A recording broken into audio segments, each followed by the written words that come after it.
and welcome to another Bottle episode. The furry fandom has had an interesting run-in with the media, and while there are a good handful of documentaries that show the furry fandom in a positive light, none of them have really felt like they've captured the true spirit of the fandom. They've come pretty close, but I've never sat through one of them being like, yeah, that sure is my fandom.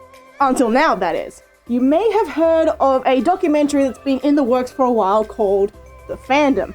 I was lucky enough to be shown an early screening of it, and guys, this is the one. This is the documentary that we have all been waiting for. The team behind it was intending to show it at some film festivals, but thanks to the pandemic, all of those have had to be cancelled. I would hate for this incredible documentary to go virtually unseen because of something beyond their control. So today, I'm here to tell you all about it and help get the word out. High school was rough. Once I discovered the fandom, I could chat with people online. I could express my creativity. I could make friends. We have had hotels that are like, so what the heck is this? The fandom started as gatherings of people in room parties at science fiction conventions. Rod and Mark are effectively the grandparents of the furry fandom.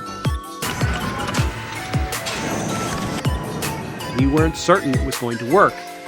With the online community, people were getting to know each other, and they would go to conventions to meet each other. We're part of the furry fandom and LGBT. We're going to celebrate both of those at once. It's not just about the animal characters, it's about the people. You've got writers, artists, animators, performers, musicians. It's like a party.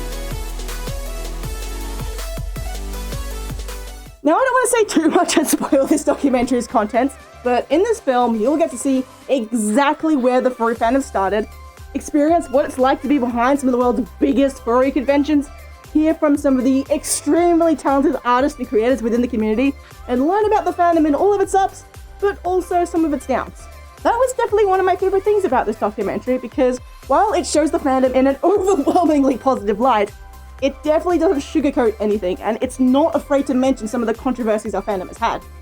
Don't be afraid though. They build it up so that by the time they mention them, the viewer already has a really good idea of the furry fandom's vibe, and they can really understand that a lot of our downfalls were because of a very loud minority. But they are still interesting topics to talk about, so I think they have done a brilliant job of doing so without bringing any extra heat onto us. Another favorite thing of mine was how deeply they went into the furry fandom's history. Like, I had a vague idea of where it all started, but turns out it can be narrowed down to specific individuals and specific moments. Again, not gonna spoil, but man, like, I thought I knew a lot about the furry fandom's history, but I guess not. I learned a lot watching this. So, who is behind this film? Well, who better to produce a documentary on the furry fandom than furries? There are three extremely talented individuals behind this one. You've got Ash Coyote, her husband Chip Fox, and their business partner, Eric. Ash Coyote has been in the fandom for 16 years and has been working in the film industry for 13 years. You can absolutely see that experience come through in the fandom cinematography. Like, it's so professional to the point that if I didn't know better, I would have thought that this was produced by some massive TV network. Chip has been a furry since 1993. That's 27 years. That's longer than I've been alive. So an insight as experienced as that has been absolutely invaluable for a project like this. Chip has also been a huge supporter of Ash's work over the years, and she says that it is a dream come true to finally be able to work with Chip on a project like this. And then Eric is Ash's business partner and a god tier editor. Like, he literally won a regional Emmy for his editing work, and he was an assistant editor on the documentary American Factory. Like, we are dealing with a powerhouse of a team here. And then on top of all that, they have an original musical score that has been created for the film by none other than Fox and Peppers. This is big. This documentary is a feast for the ears as much as the eyes. I really wanted to learn more about how this film came to be, so I've been talking to Ash Coyote, who has been more than happy to answer my questions. Ash has already been working on the fandom as a mini documentary series for her YouTube channel, which I highly recommend you go check out after this video, by the way, links in the description. And she got the idea for that by watching the documentary that CNN did on furries a few years ago. It was good, but it didn't quite fully capture the essence of the furry fandom, so At MFF that year, she decided to start her own project that would contribute to the furry fandom conversation. She shot the whole thing in 3 days and was met with overwhelming support. Towards the end of the mini documentary series, Ash was talking to Chip about where they think they should go next, and Chip mentioned that the history of the furry fandom is widely unknown by the community at large. After weeks of coffee-fueled research, Ash came to the realization that this idea was going to be way too big for a web series. They turned to Eric, and together, the three of them decided, let's make a movie. So for the last year and a half, they have been traveling all over the USA to get to furry conventions and meet up for interviews. Ash says that her favorite part was getting to go to the places where it all began and getting to experience it with the people who were there and like getting to learn firsthand how the furry fandom was shaped into what it is today. There were so many people that they wanted to go and interview, like especially the vast international furry community, but unfortunately they couldn't afford to on an indie film budget. But hey, she said it might be on the cards later down the road, so... Hi, Australia? Come to Australia next, please? Yes, Australia? Spam comments about how much you want Ash to come to Australia. Besides the budget, Ash says that one of the biggest challenges they faced making the film was how to take such a broad idea and be able to effectively communicate it to a non-furry audience. I'm sure most of you have seen how a lot of the initial reactions go when normies come across furry stuff. Is it a kink thing? Do they live in their costumes? Are conventions just for giant? They draw some pretty dramatic conclusions. So Ash and the team had to be very careful about how they structured and paced everything so that they could accurately represent the fandom in a way so that outsiders appreciate what we do.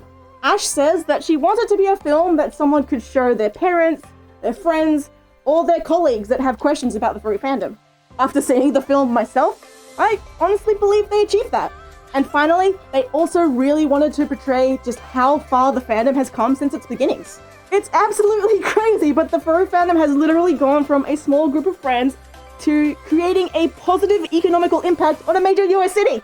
It's nuts! When it's all laid out in front of you like this, it really appreciates all the hard work that so many furries have put into putting on conventions, creating artwork, making content, building fursuits, and continuing to passionately pursue the furry fandom forward.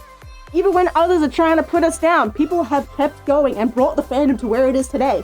This documentary makes me so excited to see where the furry fandom is going to go next. Like, we're already seeing the results of advancement in technology. So, grab your calendars and mark them down for July 3rd. It'll be premiering on Ash Coyote's YouTube channel, so make sure you go subscribe over there as well. There's no exact time yet, but do keep an eye out on the team's social media accounts for more information. Links are in the description.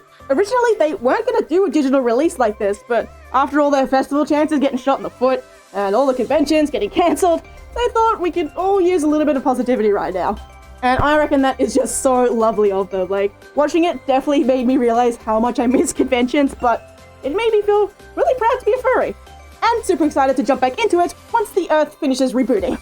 Please show your support for this epic project. I reckon it is going to do a lot of good both inside and outside the furry fandom. But of course, thank you so much for watching this video. I would definitely not be here without that. You are amazing, so please stay safe, please stay awesome, and I'll see you in the next video. Bye! This month's anniversary shoutouts go to Moonha, who has been here for 3 whole years. Then for 2 years, we've got Luke Morford, Aurora Lionheart, Chichi Zakiti, Erasia, and Beaton. Then for 1 year, we've got Steamworks, Akina Luna Twilight, Frey the Dutchie, Blue Fox Dog, 8-Track, and Hunter Wolfston. Thank you guys so much for so much support.